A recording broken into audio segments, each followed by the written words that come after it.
আসসালামু আলাইকুম আপু ভাইরা সবাই কেমন আছেন? আশা করছি যে যেখান থেকে আমার ভিডিওটা দেখছেন সবাইকে আল্লাহ পাক ভালোই রেখেছেন।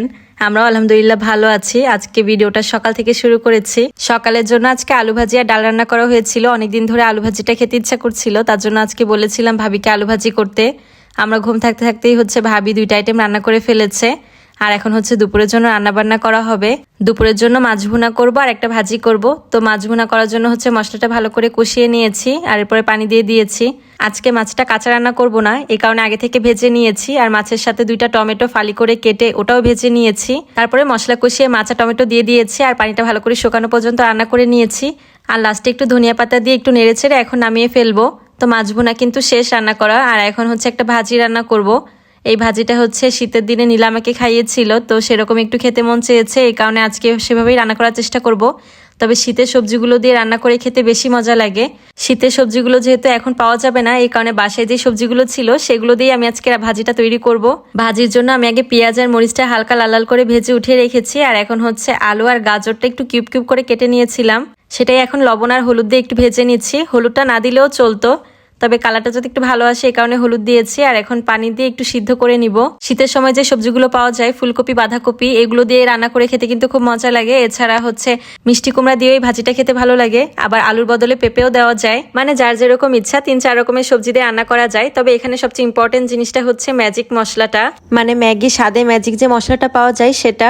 এটার কারণে কিন্তু ভাজির টেস্টটা চেঞ্জ হয়ে যায়। আর আমার কাছে তো এটার স্বাদটা ভালোই লাগে, এই কারণে রান্নার সময় একটু দেই।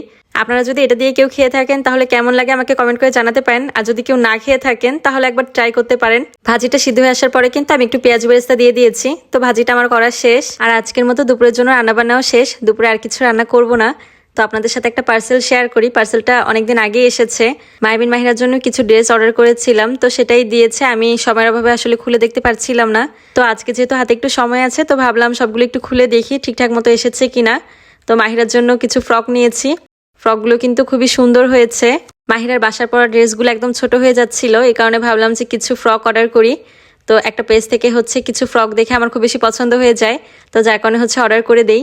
এই ফ্রকগুলো সব এক্সপোর্টের, আর এক্সপোর্টের জিনিসগুলো খুব ভালো হয়। কিন্তু ফ্রকগুলো খুব সুন্দর হয়েছিল। এর ভিতরে 2-1টা মাহিরার একটু বড় হয়ে যাবে, সমস্যা নেই, কিছুদিন পরে পরানো যাবে।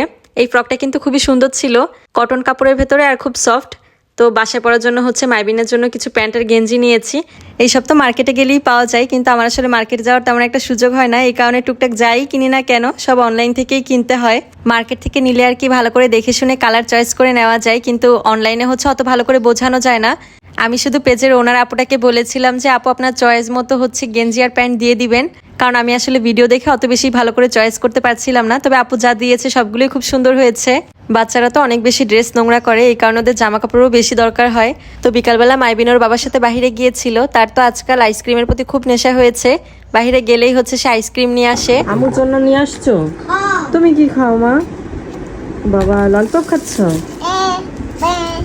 ও আমুর জন্য আইসক্রিম নিয়ে আসছো? সব এগুলো কে খাবে সব? আমি। আম্মু কি দিবা না? আম্মু না, এটা বাবা, এটা আম্মু, এটা বাবা, এটা আমি। আর বোন? বোন এটা। ও বোন এটা? ওই দেখো মাহিরারটা নিয়ে যাচ্ছে। মাইবিনের দেখা দেখি আমার মেয়েটাও আইসক্রিম খাওয়া শিখে ফেলেছে। মাইবুড়ি কি খাও মা? দাও ফ্রিজে রাখতে হবে, দাও। যাও ফ্রিজে রেখে দাও, পরে খাবা, ঠিক আছে? আচ্ছা। বাসায় তো 2 ভাই বোন আইসক্রিম খাওয়া নিয়ে যুদ্ধও করে।